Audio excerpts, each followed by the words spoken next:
All right, you are live. You are live. Rocking with Rastafari. King David. Thanks for tuning in. Like, share, and subscribe, and all of that. I'm gonna need some new subscriber and all that because I'm not getting too many numbers on this one. I'm rocking with truth, justice, love, and balance. That's the goal. So that's what we're promoting here. So it's not about clout chasing or getting money. It's about telling the truth and sharing an understanding of truth and getting these concepts down. So today, what I'm going to be doing is talking about Masons versus the Pagans. So a lot of times we are not clear on on none of the terminology. We're not sure what it means to be a Mason. Is that a Freemason, or what does that even mean? It's a dollar bill. It's stuff on the back. What does it mean to be a Mason, or what they say it means to be a Mason, and how does that relate to pagantry? The Christians say that everything that's not Christian is pagan. So we're going to go over that today. Thanks for rocking with your boy Rastafari. King David, a.k.a. Adam L. Daoud, the Father King. You can follow your boy on Rastafari King David. That's on Instagram. And then you can also follow Rasta King David on Twitter. Don't forget about Adam L. Daoud on Twitter and Rastaman, Rastar with a R, man.com. That's your boy's personal website. I'm going to be updating that periodically. Need to get it up to snuff for the 2020, 2030 or so.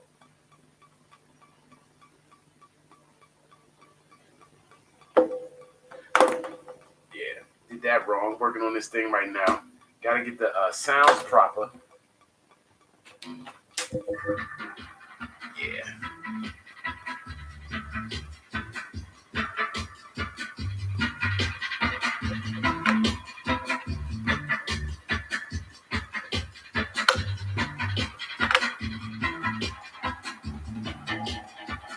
So today I'm going to be using, and in order to have this conversation, I'm going to be using the Lost Keys of Freemasonry. That's from Manly P. Hall, and I really like what this dude is putting forward. Because if you check out some of my previous videos, I'm talking about how a lot of the people that were in Egypt that came later on weren't clear on a lot of the symbology and the images that was in Egypt, and it's reflected in their poor presentation of the information. However, this guy Manly P. Hall, he's clear on all of that, and he makes some points on that. So I think he's a good researcher and all that. And the book is called The Lost Keys of Freemasonry.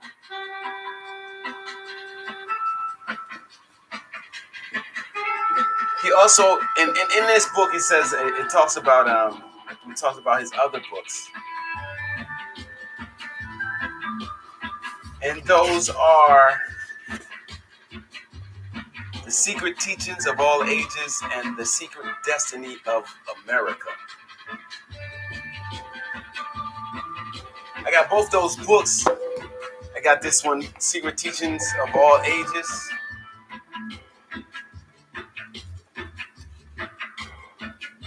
And it's really good. I mean, he goes hard and heavy on Hermeticism, Masonry, how it all relates to each other.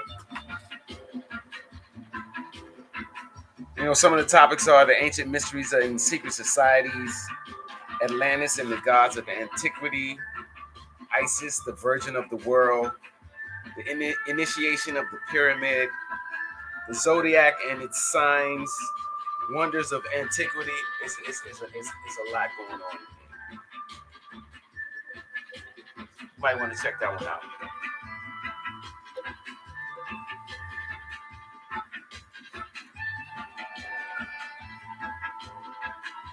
Also using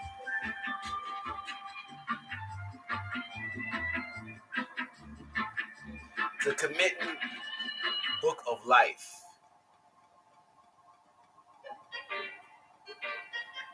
And if you're not familiar with that, it's the so-called Book of the Dead. But the issue with it is that, similar to my earlier posts, I'm making reference to the fact that a lot of times the people that came to the area were not familiar with what was going on in the area. And since they found a lot of the information in tombs and in graveyards, they assumed the information was for dead people. And they called it the Book of the Dead, which is a mistake. It's the book of coming forward into the light. I'm also using a Mormon Bible.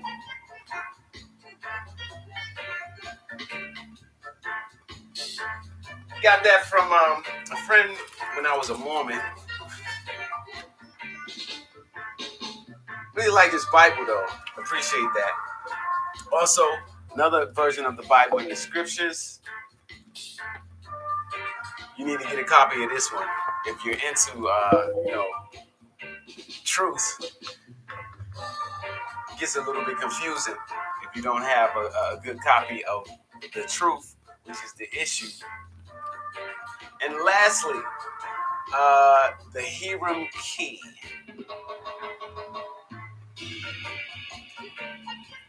The Hiram Key was written by Christopher Knight and Robert Lomas. And Lomas, I hope I'm saying this name right. And in the Hiram Key,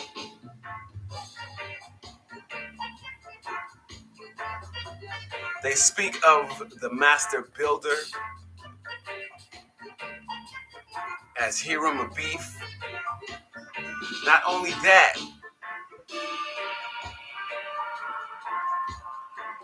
they identify what they perceive to be the master builder in Egypt,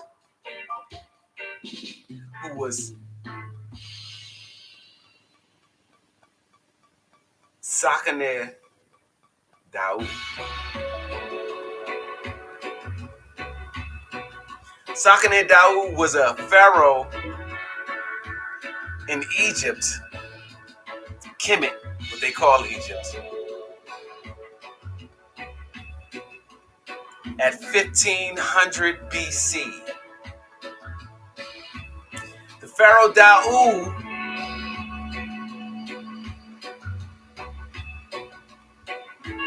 was killed in a temple. And when the pharaoh Daoud was killed in the temple, he took with him the keys to enlightenment. That's what they put forward in the Hiram Key. I'm kind of in agreement with that one because I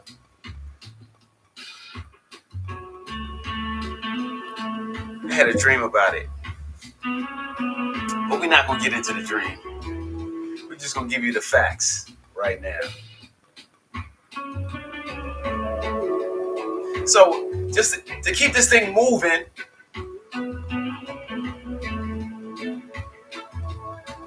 there's a couple of points that we need to be clear on. At least where I'm coming from. And, this is Rastafari Live. So let me explain to you what I mean by Rastafari Live. The pyramid complex in Giza is the land of Rasta. That's one of the points where I'm coming from. So when I'm speaking of Rasta, please understand it. I'm making a reference to Kemet.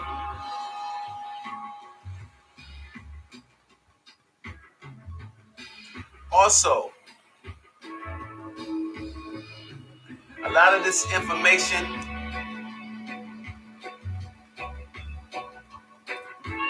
can be taken as topical, meaning there's no depth to it, which is the problem.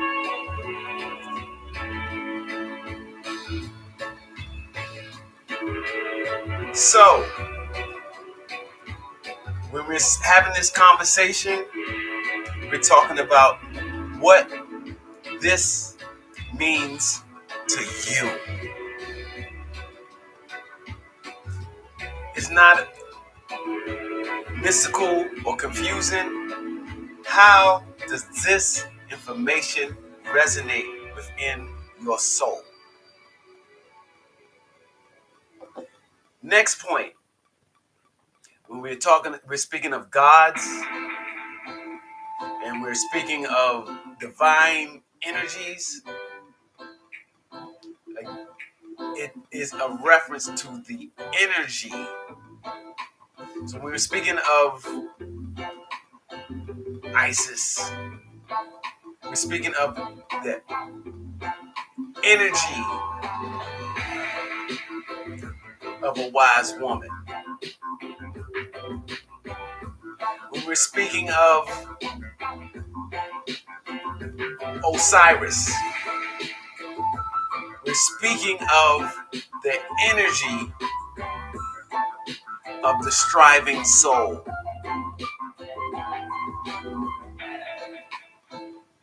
And lastly, all this is predicated on Ma'at. Ma'at is truth, justice, righteousness, and balance.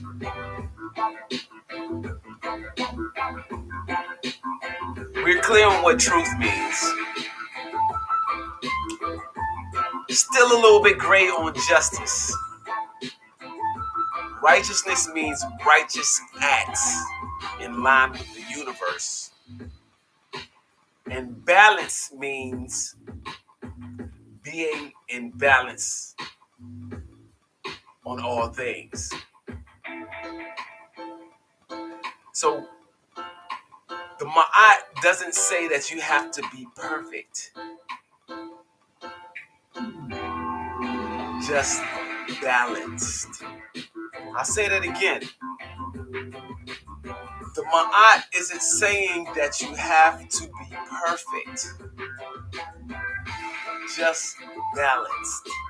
Balance within yourself, balance within your spirit, balance within your mind, balance in how you engage with the world.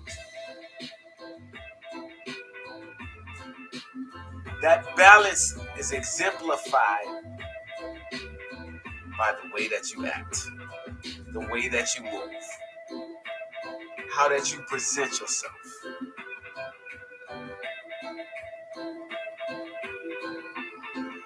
So now that we got a couple of those out of the way, let's go into this Lost Keys of Freemasonry.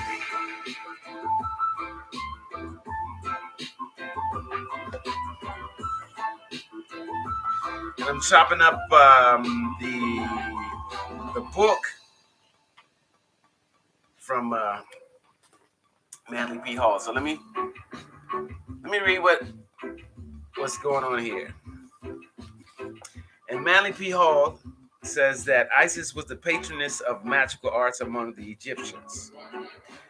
The use to which magic should be put is revealed in the Osiris cycle, where Isis applies the most potent of her charms and invocation to accomplish the resurrection of Osiris. In other words, the redemption of the human soul.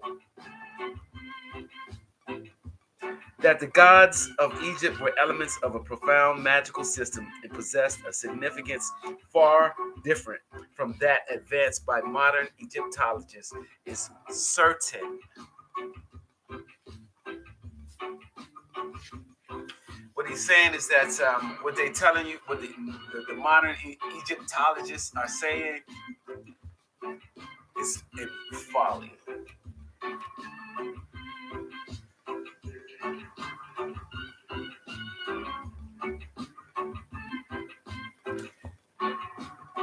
They understood the nature of the loathsome, the virtuous of the mineral and animal magnetism, which together with the force of psychological impression constituted a large proportion of their theurgic practices. They perfectly understood the art of reading the innermost secrets of the soul, of impressing the susceptible imagination by enchantment and fascination, of sending their own spirits forth from the body as clairvoyants under the action of the powerful will. In fact, they were masters of the art known as mesmerism, clairvoyance, electrobiology, etc. They also realized the virtues of magnets, gums, herbs, drugs, fumigations, and employed music to an admirable effect.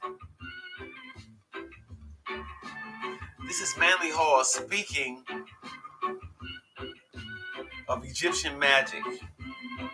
And what he's alluding to, the fact that it was actual magic. It wasn't a trick.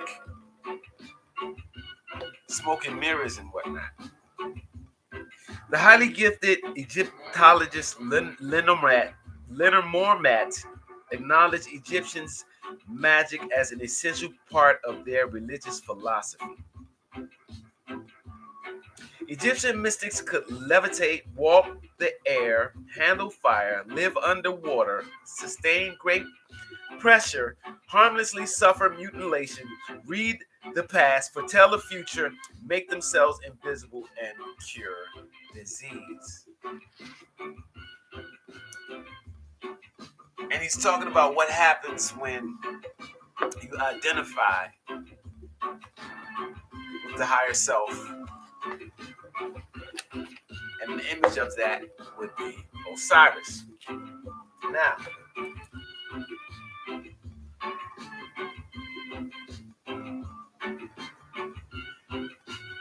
I'm going to take you to the next stage where he's saying that he's speaking about the Osiris cycle or the Osiris myth. And it seems like he has a pretty good grasp of the Osiris myth, because what happens with the myth is you're supposed to look at it symbolically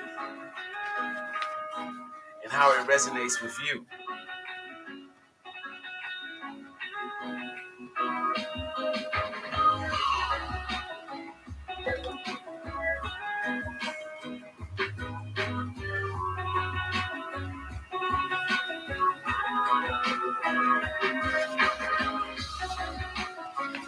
He then goes on to say that a lot of the Greeks that came to Egypt weren't familiar with the information.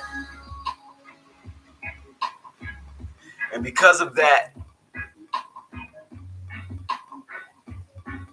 the priests considered them as children.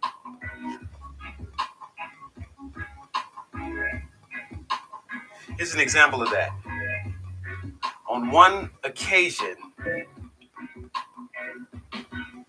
the Greek questioned his Egyptian teachers in matters relating to the antiquities of empires.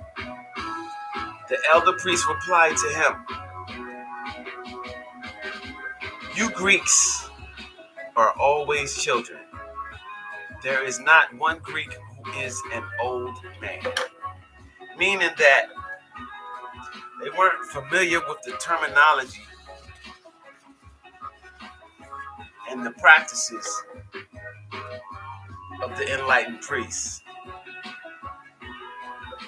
So he goes on to say that Osiris, the black god of the Nile, must be regarded as the personification of order, of learning. The Greeks identified him beyond question with holy doctrine or the mystery tradition.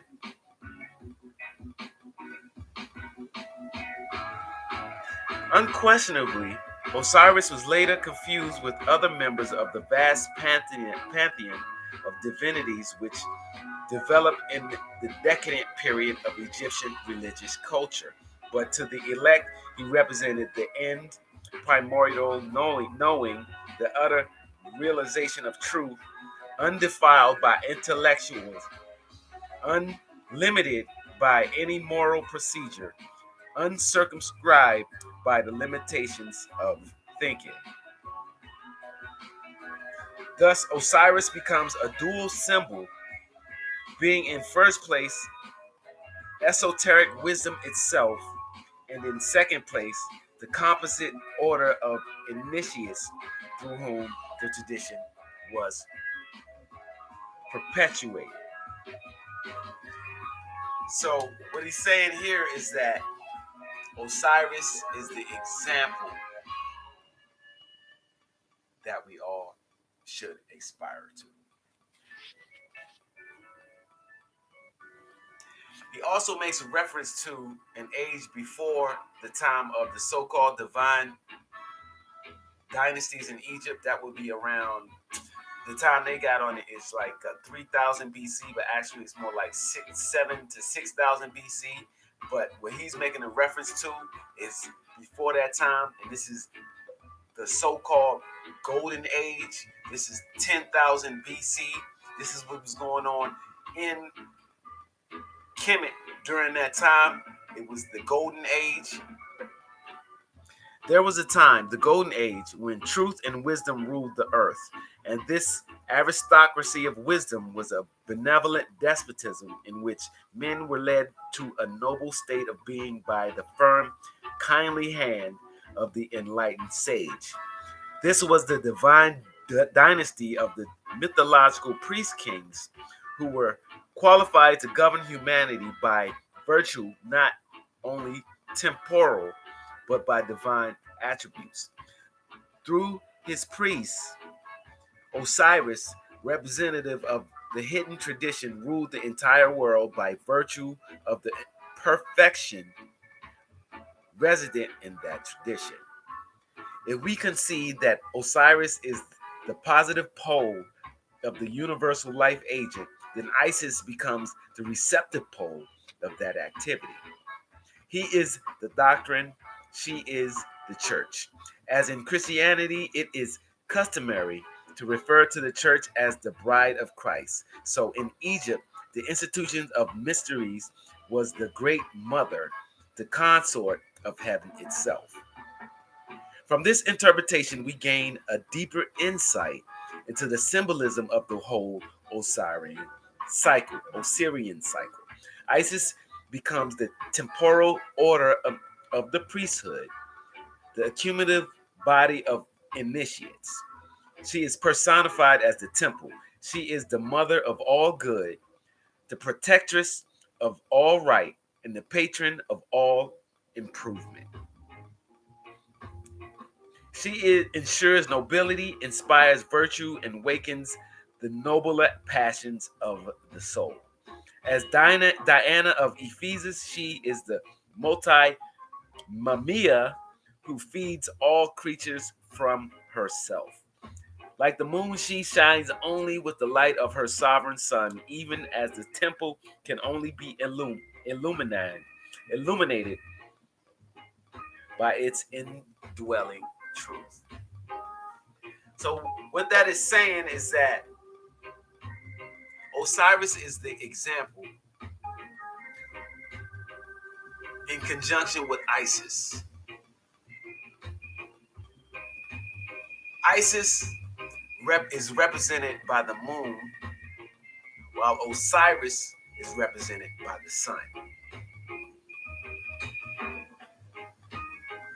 While Isis is represented by the moon, you see it when the sun is reflecting off of her. Meaning that in order to get to the light, you need both male and female to get the whole circle. So you need to identify those aspects within yourself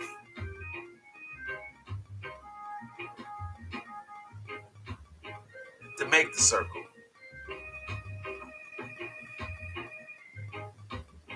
And when you do that, there is going to be a pushback from your ego, your earth sense, your set, which loves materiality. That's your lower body, your lower self. Set is the embodiment of every perversity. He is the negative creation of Ahriman and Zoroastrianism. He is black magic and sorcery, the Black Brotherhood. Nephthys, his wife, is the institution through which he manifests.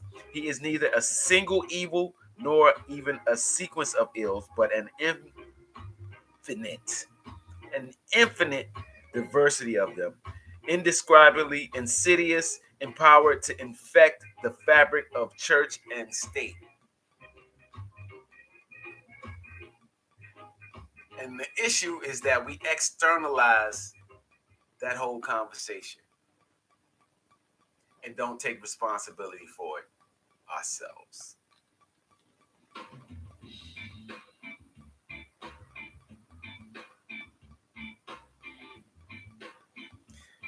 Set is the destroyer of the master builder. That's your higher self. And the destroyers come in the form of ignorance, superstition, and fear.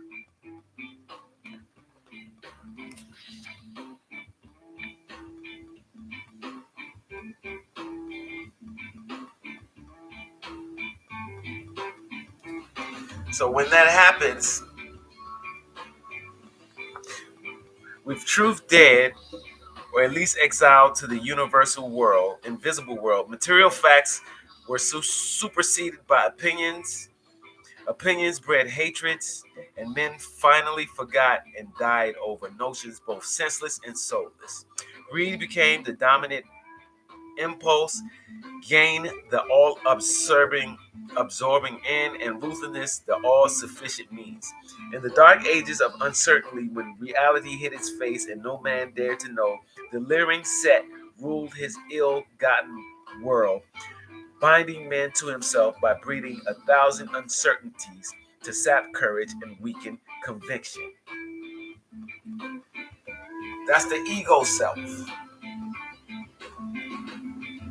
Ambition, however personified by Set, knowing that the temporal power must die if divine power in the form of truth is reestablished, put forth all of its power again to scatter the doctrine, this time so thoroughly that it could never be rediscovered. That represents you on the path of enlightenment, getting confused due to your earthly desires.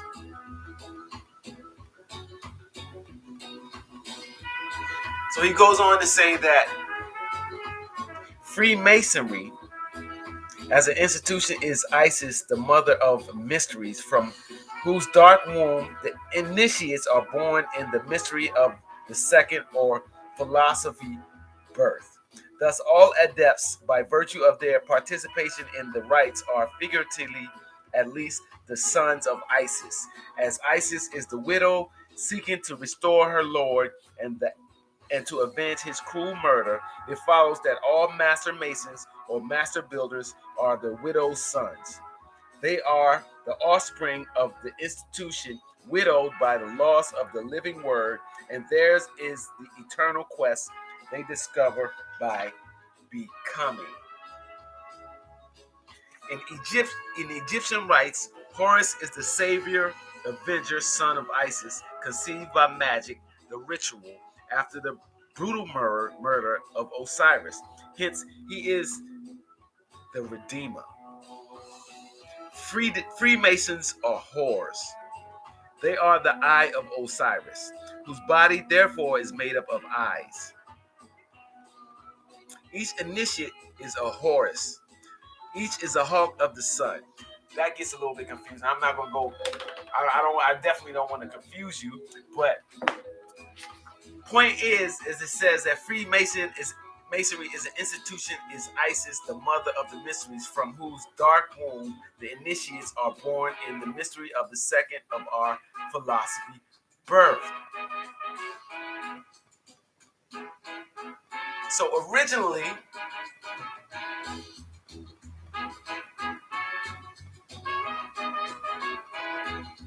Isis was identified as the widow.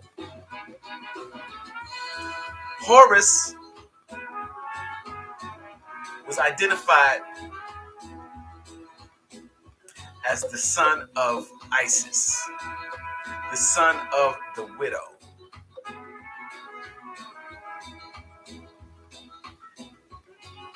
Once you progress through the Osiris myths, processed it, made it your own, and incorporated the concept of Horus, who is the hero, who is the sun shining over the horizon. When you manifest the spirit of the Most High Osiris, then you become Horus, the son of Isis, which written in Greek reads like I-E-S-U-S. Again, the son of Isis, which is Horus, is I-E-S-U-S.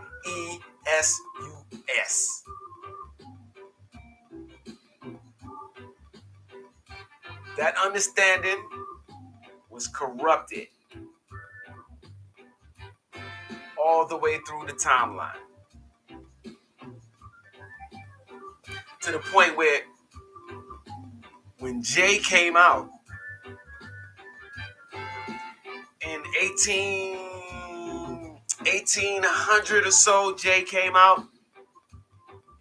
They put J in the place of I in I-E-S-U-S. So instead of saying son of Isis in I-E-S-U-S, they changed it to Jesus, which is the son of Isis, who is Horus.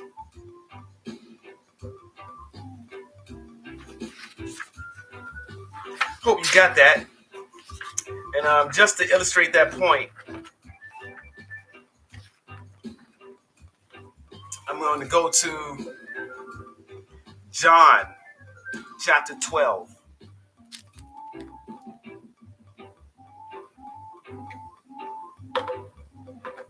And in John chapter 12, they're talking about the resurrection of Lazarus.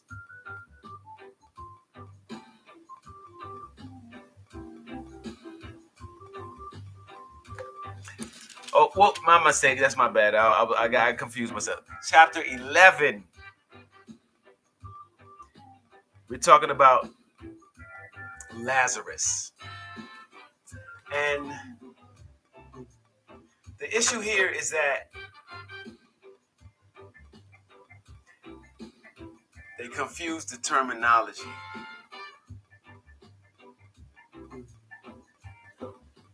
If you break the term up, Lazarus, it's La Osar. Asar. Asar is Osiris. So anytime you see Asar, Isis is some way around. And if you look into Egyptian symbolism, or you look at when they do the hieroglyphics and the pharaohs, they'll always show you the pharaoh seated with two women with wings around him, close to him. It's the pharaoh, and then there's two women. What that means is that, as I mentioned before, is a concept of ma'at, truth, justice, righteousness, and balance. Well, that concept or that energy was displayed by the women in Isis and Nebet. So Ma'at, the feather, the concept is represented by Isis and Nebet. So when you move in line with the Ma'at, you are welcome to the throne. That's the point of what we're seeing. So when you see the two females, that represent divine energy. That means high divine energy and lower divine energy. Spiritual divine energy and physical divine energy. So here in the Bible where it says Osiris and Mary and Martha, well actually it says Lazarus, Mary and Martha, I'm sorry. They're making a reference to Osiris, Isis, and Nephit. And doing a really poor job of it. But let me read this to you. Make sure I got the right terminology. And it says, now a certain man was sick named Lazarus of Bethany in the town of Mary and her sister Martha. What that actually says is Osiris hadn't been enlightened yet, and he was dealing with Isis and Nebet. It was, and I'm gonna change the names and read it with the names in it to make it a little bit more less obscure because it gets really confusing. And it was Isis who anointed the Lord with anointment and wiped his feet with her hair, whose brother was Osiris, and he was sick. Therefore, his sisters sent to him, saying, behold, he whom you love is sick. And when Isis heard that, Isis, we're not going to say Isis, we're going to say Yeshua, because it was a dude named Yeshua in this spot. When Yeshua heard that, he said, the sickness is not of death, but for the glory of the Most High, the Son of the Most High, so the son of Adam might be glorified thereby.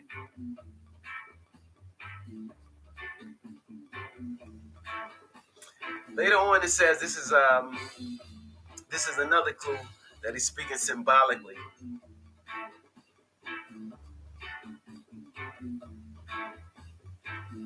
Are there not 12 hours in the day? If any man walk in the day, he stumbles not, because he sees the light of this world. But if a man walk in the night, he stumbles because there is no light in him.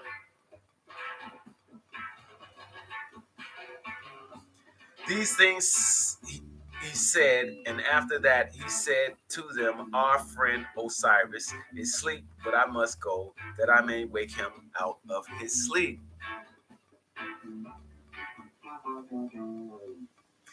Okay, so when he's saying that it's 12 hours in the day, he's making an allusion to the day, how you live in your life daily.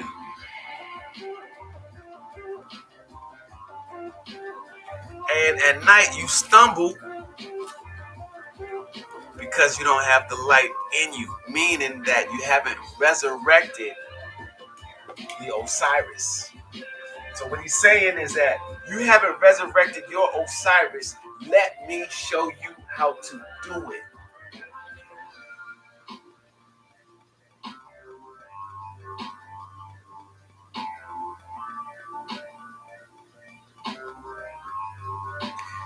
Jesus, we're going to say, Yeshua spoke of his death, but they thought that he had spoken of taking rest and sleep. And then Yeshua said to them plainly, Osiris is dead.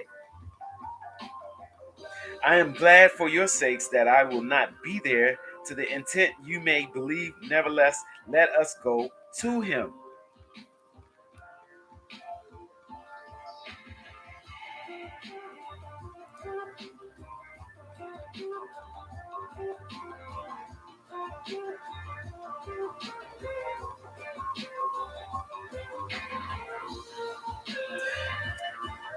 Many of the Jews came to Isis and Nebet to comfort them concerning Osiris.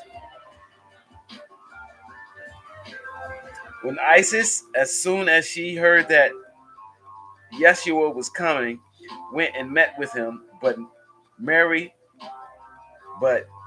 Nebet was still in the house. Then said Isis to Yeshua, if you had been there, my brother would not have died.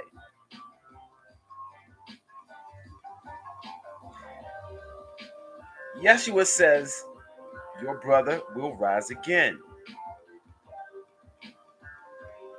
Isis said to him, I know that he shall rise again in the resurrection at the last day. Yeshua said to her, I am the resurrection and the life.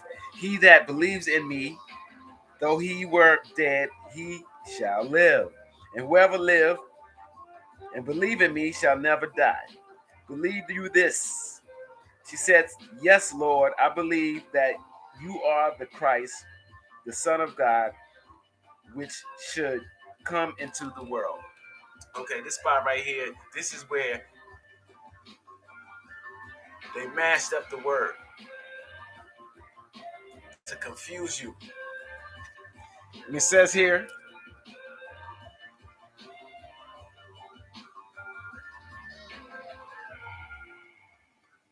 whosoever liveth and believe in me shall never die. Do you believe this? That's not what that said. Well, that's not what it should have said. He's not saying, do you believe? He's saying, do you know? There's a difference. Belief means there's a question about it. Know means you experience this information. Do you experience this information? Do you know what it is to be resurrected? Do you know? Do you live this information? Belief does nothing for you. Believing means absolutely nothing. That's the reason why it doesn't lead to enlightenment. Enlightenment comes from what you know and what you practice and what you do.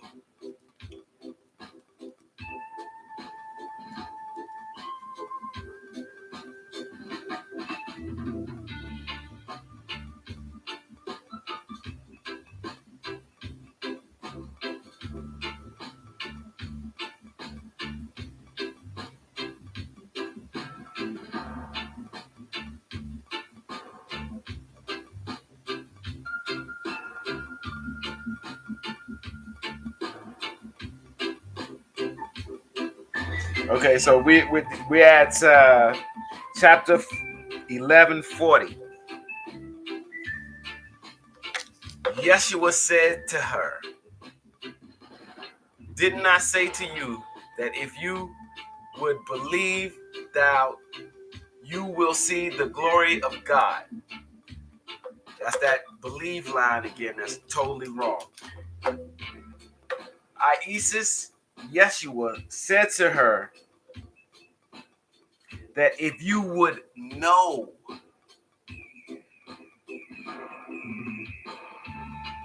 you will see the glory of the Most High. Then they took away the stone from the place where the dead was laid, and Yeshua lifted up his eyes and said, Father, I thank you that you have heard me. And I know that you heard me always. You hear me always. But because of the people which stand by, I said it that they may believe that you have sent me.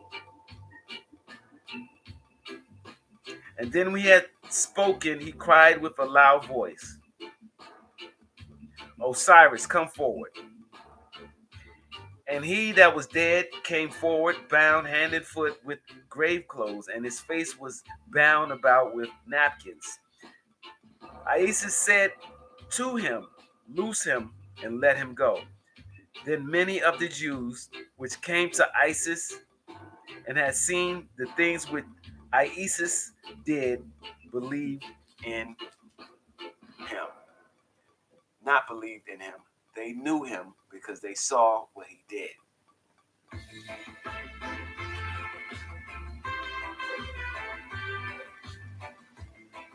So like that, I really like that. I really appreciate that. John 11,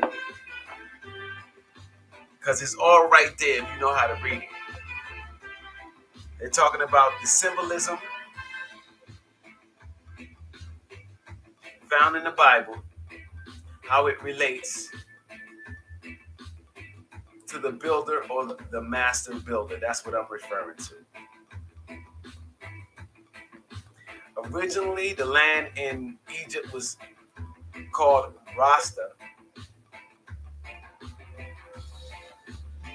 And the fallen Osiris represents the striving soul or the striving spirit. And in order for us to make it to enlightenment,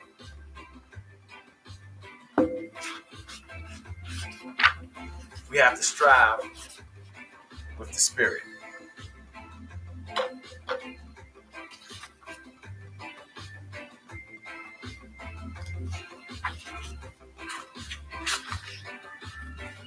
So I'm still reading from Manly Hall's Keys of Masonry.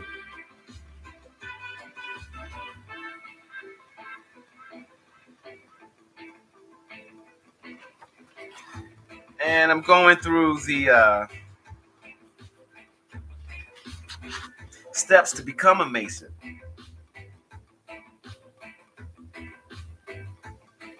And let me read some of that to you.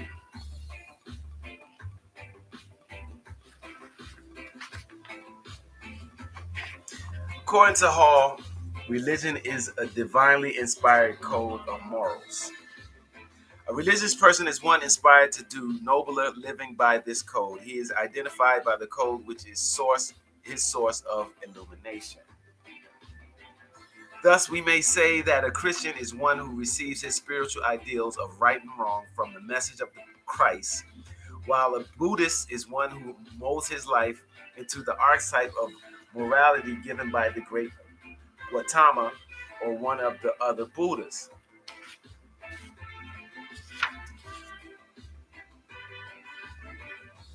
And then he makes allusions and comparisons between masonry and religion. And he says a mason is a builder of the temple of character. He is the architect of a sublime mystery, the gleaming, glowing temple of his own soul. He is any person who daily tries to live the Masonic life and to serve intellectually the needs of the great architect. The Masonic brother pledges himself to assist all temple builders in whatever extremity of life, and in doing so, he pledges himself to every living thing, for they are all temple builders, building more noble structures to the glory of the universal God. Right. I'm not sure if I alluded to that earlier. The temple is the body. We are indwelling spirits. The trick is to understand that we are indwelling spirits and manifest that spiritual energy within our body temples.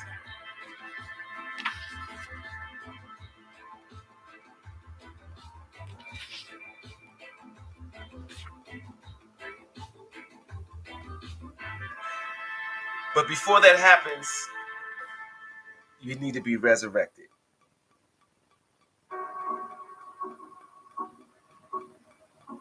He is not dead, he is asleep. Who will awaken him? His labors are not done, and in death he guards the sacred relics more closely than ever.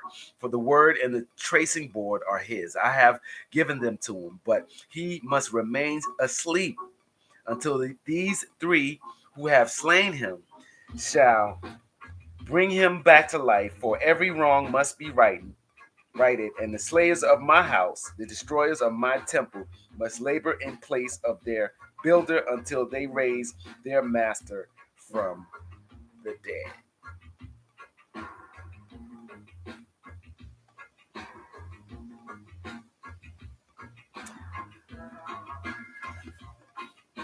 Yeah, so until you've been risen from the dead or been enlightened, you are walking as a zombie, a dead man.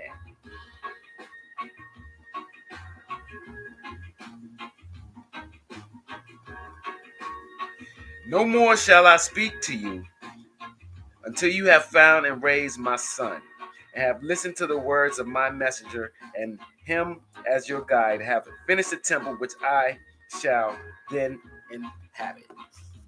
That's the Most High speaking to the temple builders. The world waits for the illuminated one who shall come from between the pillars of portico. Humility, hoodwinked and bound, seeks entrance to the temple of wisdom. Fling wide the gate and let the worthy enter. Fling wide the gate and let the light that is the life of men shine forward. Hasten to complete the dwelling of the Lord, that the Spirit of the Most High may come and dwell among his people, sanctified and ordained according to his law.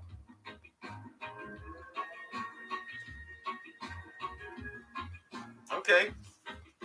And Manley then goes on to say that Freemasonry is not a material thing, it is a science of the soul. It is not a creed or doctrine, but a universal expression of divine wisdom.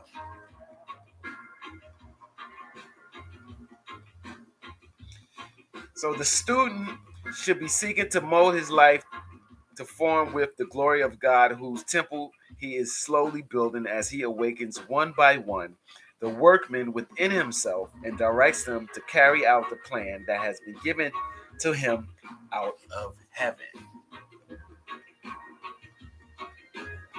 The true student seeks to lift himself from the exoteric body upward spiritually until he joins the esoteric group, which, without a lodge on the physical plane of nature, is far greater than all of the lodges of which it is the central fire. The true Mason realizes that the work of the Masonry mystery school in the world is of an inclusive rather than exclusive nature, and the only lodge which is broad enough to express his ideals is one whose dome is the heavens, whose pillars are the corners of creation, whose checkerboard floor is composed of the crossing currents of human emotion, and whose altar is the human heart.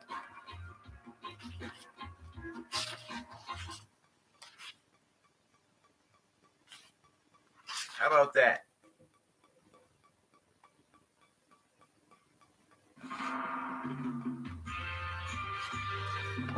So he goes on to tell you how to make it into the temple. It says you need to be cognizant of your thoughts, your desires, and your actions. When purified, and transmuted, they are three glorious avenues through which may manifest the great life power of the three kings, the glowing builders of the cosmic lodge, manifesting in this world as spiritual thought, constructive emotion, and useful daily labor in the various places and positions where we find ourselves while carrying on the Master's work. These three form the flaming triangle, which glorifies every living mason, but when crystallized and perverted, they form a triangular prison through which the light cannot shine, and the life is forced to languish in the dim darkness of despair until man himself, through his higher understanding, liberates the energies and powers which are the intended builders and glorifiers of his father's house. Long story short, if you don't master those energies will master you.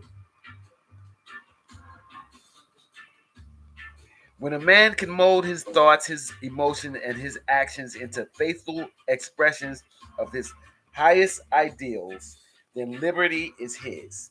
For ignorance is the darkness of chaos, and knowledge is the light of the cosmos.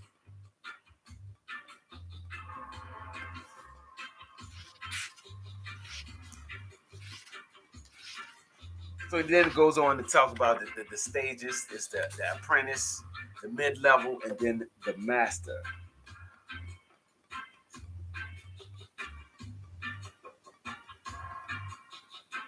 The entire entered apprentice may be termed a materialistic degree. The fellow craft is religious and mystical, while the master mason is occult or philosophical.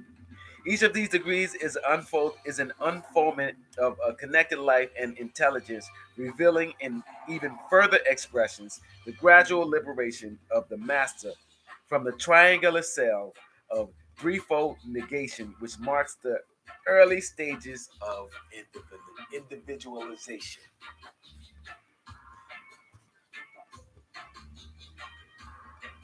On the upper steps of the spiritual unfoldment stands the master mason who spiritually represents the graduate from the school of esoteric learning. He no longer depends upon the words of others, but upon the still voice that speaks from the heart of his own being. It can be truly said of the master that through suffering, he has learned to be glad. Through weeping, he has learned to smile. And through dying, he has learned to live.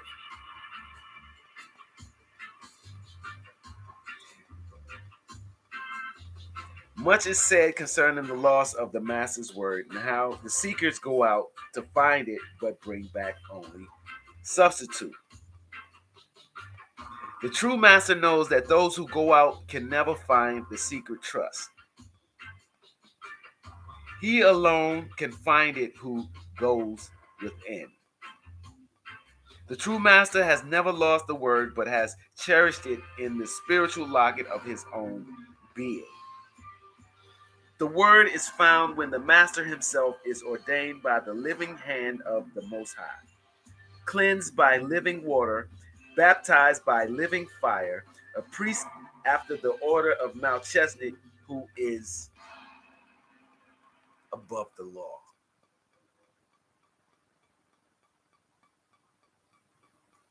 The great work of the Master Mason can be called the art of balance.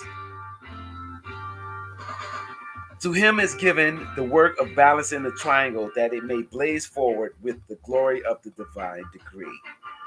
The triple energies of thought, desire, and action must be united in a harmonious blending of expression.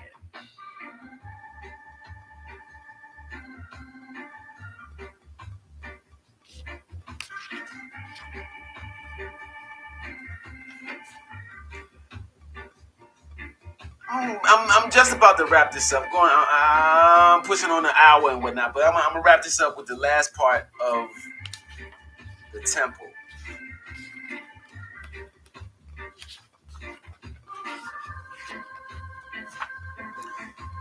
The Temple of Solomon is really the temple of the solar man.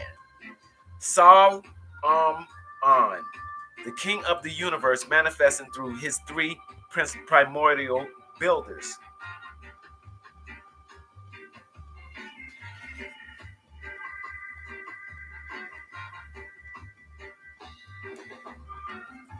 This divine spark shines out brightly from the body of a foe as it does from the dearest friend.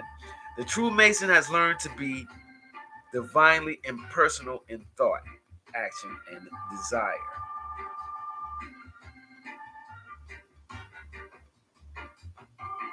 He worships at every shrine, bows before every altar, whether in the temple, mosque, or cathedral, realizing with his truer understanding the oneness of all spiritual truth.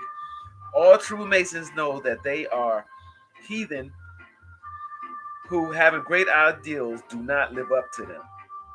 They know that all religions are but one story told in diverse ways for peoples whose ideals differ, but whose great purpose is in harmony with Masonic ideals.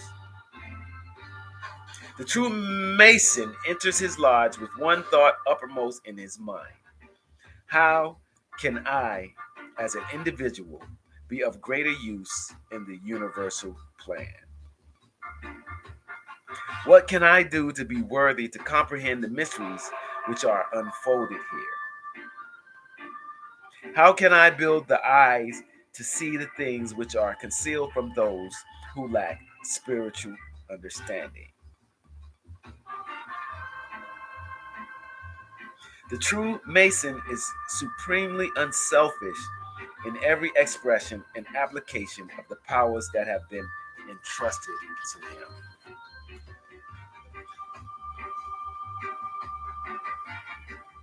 Let him also realize that failure to live mentally, spiritually, and morally up to his own highest ideals constitutes the greatest of all broken oaths. Only those who have been weighed in the balance and found to be true, upright, and square have prepared themselves by their own growth to appreciate the inner meanings of the craft. The Master Mason does not find fault, he does not criticize, nor does he complain.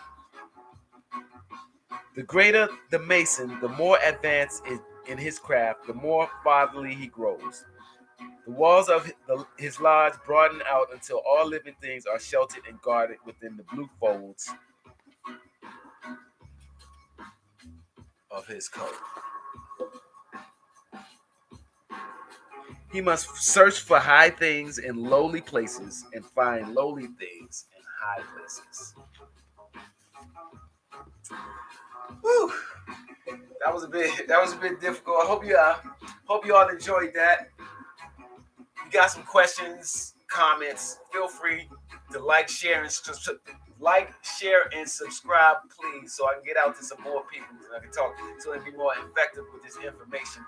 But you've been rocking with Adam L. Daoud, the Father King, aka Rastafari King David, and I stand on truth, justice, righteousness, and balance, hardcore. That's what qualifies me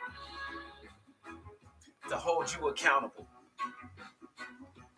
Hold me accountable to truth, justice, righteousness, and balance. That's what judges you. That's what judges me. That's what judges all of us. That's how you have to move in order to make it into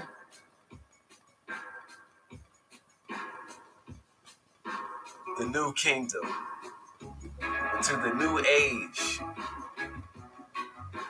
Proper like. So like, share, and subscribe. Check me out on Instagram, Rastafari King David. Twitter, it's Rasta King David. YouTube, Rastafari Live. Thanks for tuning in to your boy. See you next week. Going to be doing it live and direct on Sunday next week. Hope to see ya. Deuces.